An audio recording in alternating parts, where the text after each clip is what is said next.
Kung ikaw ay incoming college student na kukuha ng computer engineering o information technology o mapa senior high man yan na nasa ICT strand o kahit simpleng tao lang na gusto magkaroon ng idea sa programming, this video is for you. Yan, hello guys, welcome back nga pala sa Code Lamang, ang channel para sa gustong matuto ng mga coding at programming fundamentals. Kung napanood mo na ang first video natin, alam mo na kung ano ang programmers, programming language. This time, pag-usapan naman natin kung paano talaga nabubuo ang isang program. Hindi lang ito basta sulat ng code. Kailangan may plano dito, ayos na proseso at clear instruction.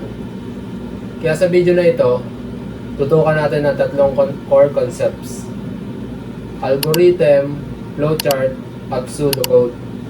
Handa ka na ba? Tara! What is algorithm? Ang algorithm ay isang step-by-step instruction para malutas ang isang problema o para maisagawa ang isang task.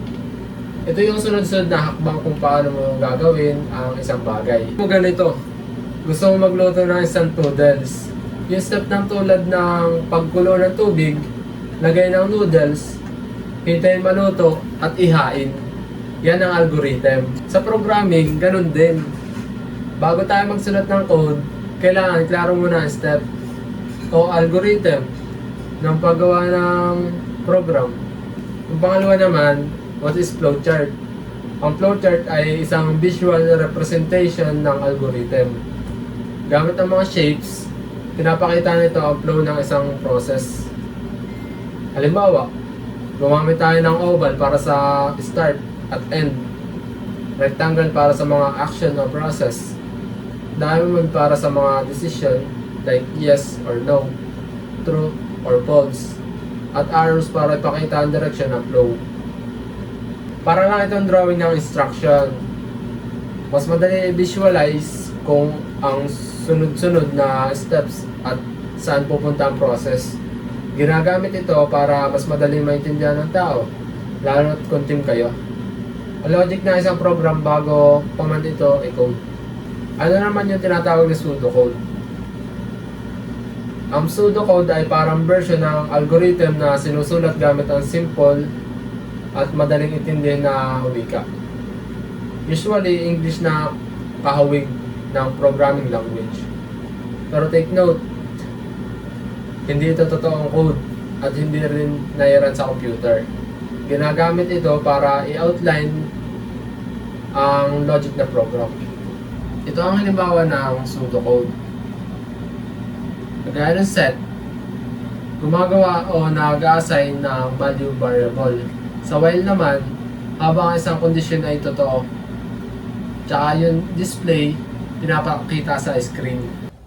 Para lang itong drop na instruction mo bago may salin sa totoong programming language. Para hindi ka maligaw pag susulat ng actual code. To summarize, ang algorithm, ito yung hakbang-hakbang na instruction. Samantalang flowchart naman, visual ng version ng algorithm.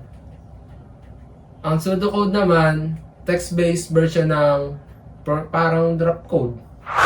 So ayun, ngayon alam mo na kung ano ang algorithm, flowchart at pseudocode, at kung bakit sila mahalaga sa software development process. So next video, papakita naman natin ang real world example kung paano gumawa ng algorithm, flowchart at pseudocode para sa isang simpleng problem. Kaya make sure to like, subscribe, hit the notification bell para di mo ma-miss ang susunod na video. Once again, this is Code Lamang, coding made simple para sa lahat. Salamat sa panonood. Kita-kits sa susunod na video.